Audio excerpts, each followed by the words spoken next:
শান্ত হও। কোন তুমি কিয় দিছ কথা খবৰ ক্ষেত্ৰ অস্তে অস্তে আজি কম পাৰিব কুমাৰ কৃষ্ণময় দৈৱকীৰ নন্দন। কৃষ্ণ হে প্ৰভু মোহন মুৰলীধাৰী প্ৰথমে জনাইছো প্ৰণিপাত খবৰ আপোন কিবা হেতু আগমন এই স্থানে প্ৰভু। কুমাৰ তোমাৰ পিতৃ কলাচলে সাধু সন্তৰ ওপৰত কৰিছে দাৰুণ।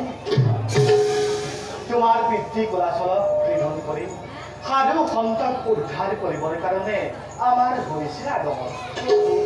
নোৱাৰিবনে খেলিব পিতৃদেৱক মোৰ। কুমাৰ দুষ্ট দমন আৰু শান্তক পালন কৰে আমাৰ ঘৰত। তোমাৰ আমাৰ আগমনৰ সংবাদ দিয়াকৈ তোমাৰ পিতৃ প্ৰণাম প্ৰভু। যোৱা কুমাৰ।